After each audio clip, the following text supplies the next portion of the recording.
Donc bonjour à tous, dans cette vidéo nous allons voir tout ce qui est deal et les soldes. C'est parti. Alors nous allons plus nous occuper des choses qui correspondent au deal, donc c'est en fait des soldes qui sont très temporaires. Donc vous pouvez voir ici sur notre site, nous avons bien une catégorie hot deals ici qui est en fait les différents objets qui sont en solde et qui sont en solde que très temporairement. Donc voilà, donc des deals quoi. Ensuite, pour modifier ça, comme d'habitude, OpenCartWorks, on va dans deal.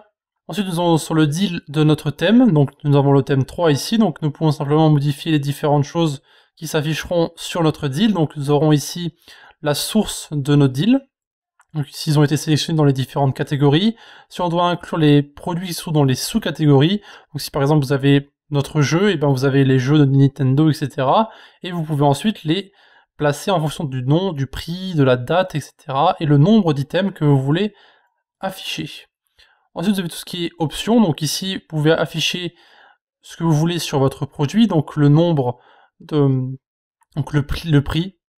Si on peut l'ajouter directement sur notre panier, si on peut l'ajouter à notre liste de souhaits, comparer avec un autre produit, montrer tout ce qui est la note sur le produit, etc. L'image ici, ben, c'est le produit de l'image ou non. Donc ça, en fait, ça permet de montrer l'image ou pas si vous le désirez. Hein. Donc là, vous mettez ensuite la taille de l'image que vous désirez afficher. Et s'il n'y a pas d'image, eh bien ça, c'est l'image que nous devrons afficher. Ensuite, vous avez l'onglet des effets. Donc là, si par exemple, vous avez plusieurs produits différents sur le même deal, donc par exemple, vous pouvez voir qu'ici, nous ne pouvons pas vraiment mettre 12 items au même endroit. Donc du coup, ce qui va se passer, c'est que vous aurez des flèches de chaque côté. Et cet effet qui est ici, ça permet en fait de gérer la lecture en fait de ce fameux slider que nous avons, que vous pouvez modifier en fait. Donc là, c'est à vous de voir ce que vous voulez mettre. Encore une fois, il suffit simplement de lire et de comprendre ce qui est écrit. Et pour ce qui est option avancée, pareil, donc ça c'est comme tout ce qui est newsletter, pas la peine de toucher, ça ne sert à rien. Voilà.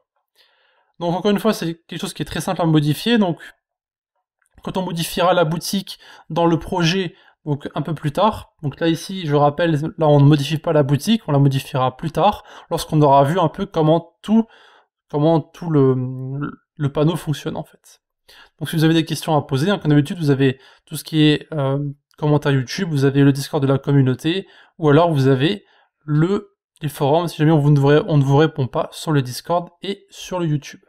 Voilà. De plus, n'hésitez pas à visiter nos différents réseaux, donc eux aussi dans la description, Discord, notre blog, Facebook, Twitter, Google+, etc.